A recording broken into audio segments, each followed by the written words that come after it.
अस्सलाम वालेकुम जी, मैं हूं मुर्तज़ा डार। आज की स्टोरी में हम बात करेंगे अफ़गानिस्तान के हवाले से। और अफ़गानिस्तान पाकिस्तान बॉर्डर है जिसकी आज हम बात करेंगे। उस बॉर्डर पे पाकिस्तान ने फेंसिंग शुरू की है।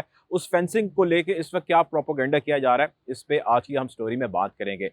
प्रोपेगेंडा ये किया जा रहा है अफ़गानिस्तान की जानिब से, और अफ़गानिस्तान में कौन इस सारे के पीछे है और वो चाहता क्या है, इस हवाले से भी आपको मैं बताऊंगा।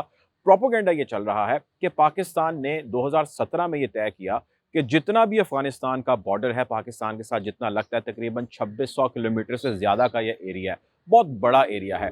इस एरिया को पाकिस्तान फेंस करेगा, यानी इस सारे के सारे एरिया में पाकिस्तान बाड़ लगाएगा। उस बाड़ लगाए जाने के पीछे बहुत सारे रीजंस थे, और उसमें जो मेन रीज़न था वो ये था कि पाकिस्तान चाहता था कि इंसर्जेंसी ना हो, या पाकिस्तान चाहता था कि अफगानिस्तान से जो दहशतगर्द हैं या शरपसंद अनासर हैं वो पाकिस्तान में मत आएँ।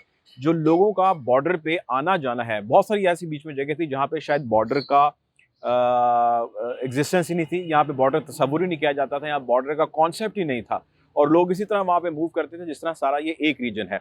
जबकि इंटरनेशनल लॉज के मुताबिक एक लाइन खिंच चुकी थी पाकिस्तान और अफगानिस्तान के दरमियान। बहरहाल पाकिस्तान ने 2017 में तमाम तर मसाइल और मुसीबतें बर्दाश्त करने के बावजूद, अपनी इक़्तिसादियात पे बहुत सारा बर्डन डालने के बावजूद अरबों रुपए इस चीज़ पर लगा दिए कि वो बाढ़ के ज़रिए बॉर्डर को फेंस करे ताकि लोग इधर उधर ना आ जा सकें।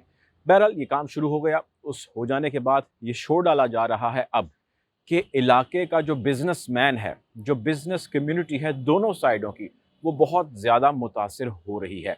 बिजनेस कम्युनिटी को सामने रखते हुए बिजनेस यानी फाइनेंशियल कर्ब लग रहा है लोगों की लाइफ पे। जब लोगों की लाइफ पे फाइनेंशियल कर्ब लगता है तो उसका असर पूरे के पूरे शहर, पूरे पूरे रीजन, पूरे के पूरे खत्ते पर होता है। ये एक नई कैंपेन है जो शुरू की जा चुकी है, और इस कैंपेन में बिजनेस के रुकने को, बिजनेस के फुकदान को, पैसों की रेल पेल को, रद्दोबदल को, एक्सचेंज को, इंपोर्ट को, एक्सपोर्ट को, चाहे कोई भी आप इसको नाम दे लीजिए, इसको फोर फ्रंट पर रख के एक बहुत ही गंदी कैंपेन है जो अफगानिस्तान की जानिब से की जा रही है। अफगानिस्तान उन ममालिक में शुमार होता है जिसका पाकिस्तान ने हमेशा से ख्याल रखा है। अफगान भाई, अफगान महाजिर का आपने टर्म अक्सर सुनी होगी, जिसके अंदर पाकिस्तान ने इन तमाम लोगों को बहुत ही ज़्यादा फैसिलिटेट किया जब इन्होंने पाकिस्तान में आना था। बहरहाल पाकिस्तान की फैसिलिटेशन एक तरफ, लेकिन अफगानिस्तान अब अपने रास्ते पर चल पड़ा है, और अफगानिस्तान अपने मकासद को लेकर आगे बढ़ता चला जा रहा है, और पाकिस्तान अपने मकासद को लेकर आगे बढ़ता चला जा रहा है।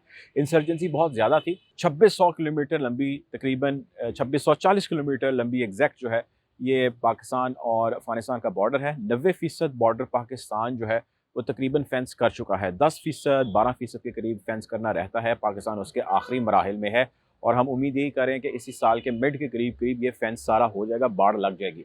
इसके हो जाने के बाद पाकिस्तान के अंदर आपने देखा होगा, नोट किया होगा, दहशतगर्दाना कार्रवाइयाँ काफ़ी हद तक कम हुई हैं। 2017 से ऑनवर्ड ही सारा काम शुरू हो चुका है।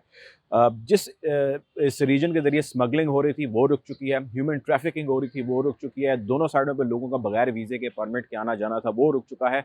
दहशतगर्दाना हमलों के अंदर बहुत सारे लोगों का इधर से उधर और उधर से इधर आना वो रुक चुका है। इसको लेके अफ़गानिस्तान में बड़ा एक रिज़ेंटमेंट थी। वहाँ की जो लोकल शिद्दत पसंद लोग हैं, जो वहाँ की एडमिनिस्ट्रेशन है, जो वहाँ की लोकल क़यादत है, उसने तमाम तरह कोशिश की, पाकिस्तानी फ़ोर्सेस पर हमले भी किए, और उसमें बहुत सारा पाकिस्तान को नुकसान भी उठाना पड़ा। पाकिस्तान ने जवाबी कार्रवाइयाँ भी की, लेकिन अभी तक पाकिस्तान कामयाब हो चुका है। अफ़गानिस्तान की जो ये कैंपेन है ये फ़ेल होती हमें दिखाई दे रही है, और पाकिस्तान अपना बॉर्डर ना सिर्फ अफ़गानिस्तान के साथ सिक्योर कर रहा है, बल्कि पाकिस्तान अपना बॉर्डर ईरान के साथ भी सिक्योर कर रहा है, फेंस कर रहा है। और बहुत ज़्यादा एरिया है जो पाकिस्तान ईरान के साथ अपने बॉर्डर को फेंस कर चुका है। सो पाकिस्तान, आप अपने मैप पे देख सकते हैं, जितनी भी उसकी बाउंड्रीज़ हैं दीगर ममालिक के साथ, भारत के साथ तो ऑलरेडी वो कर चुका है, लेकिन जो बाकी दीगर ममालिक के साथ हैं उनको फेंस करता जा रहा है, अपनी बाउंड्रीज़, अपने बॉर्डर्स को सिक्योर कर रहा है पाकिस्तान। यानी ना पाकिस्तान से अंदर कोई बगैर पूछ पड़ताल के आ सके, और ना ही पाकिस्तान से बाहर जा सके, जिसका पाकिस्तान को फ़ायदा है। और इसको लेके जितने बाकी ममालिक हैं या उन ममालिक के जो फ़ायदा उठाने वाले लोग हैं, वो पाकिस्तान के खिलाफ ये एक झूठी कैंपेन कर रहे हैं। आने वाली स्टोरीज़ में हम आपको इस हवाले से मज़ीद अपडेट करेंगे। अब तक के लिए इतना ही। अल्लाह हाफ़िज़।